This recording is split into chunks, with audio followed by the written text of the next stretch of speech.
What's up everybody? So today's video is gonna be about how to get a UX job if you don't necessarily have a design background. Or let's say if you're getting started, how would you go about landing your first UX job? So to start off with, there are a few things which really matter. So one, you need to have some experience in the field, or you need to know what you're talking about or how to apply that to the specific problem. Two, you need to have some sort of portfolio. It could be, a minimal, it could be just have like maybe 2-1 cases which are quite strong. It's easier to show than to just tell. And if you can show and tell, it's the best bit, because you can actually walk someone through your process, through every step you did and why you did what you did.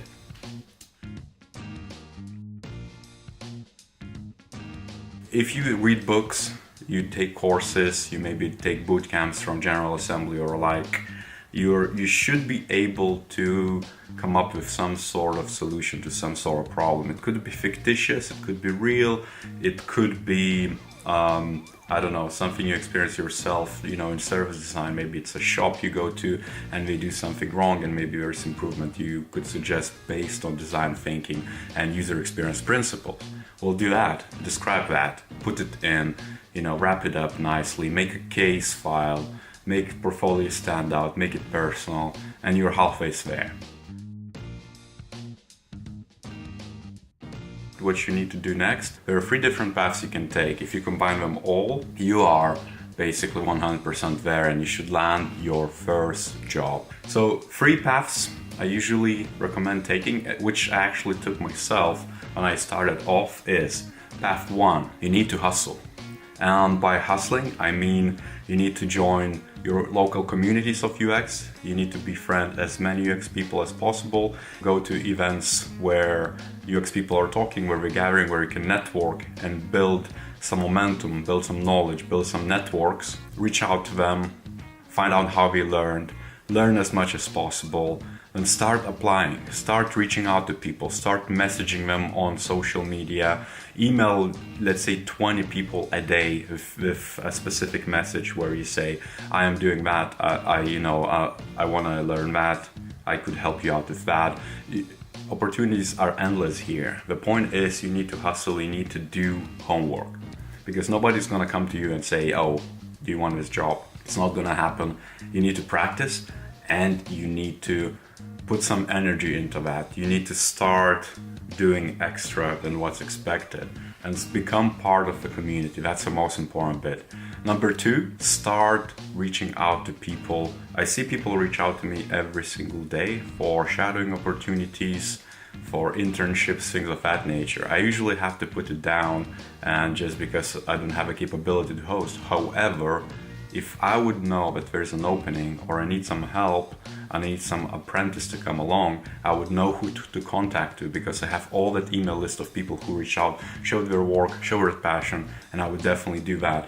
If you can start reaching out to really experienced people, be it those who listed job ads or not, and explain that you want to learn from them, you want to shadow them, you want to be an apprentice, you want to learn how to become a junior designer, you're definitely going to be either shortlisted or you're going to get advice of where to get started. Because as a UX person in the field, I know so many different opportunities and so many other people who are looking for juniors and apprentices that it's easy to just pass it on.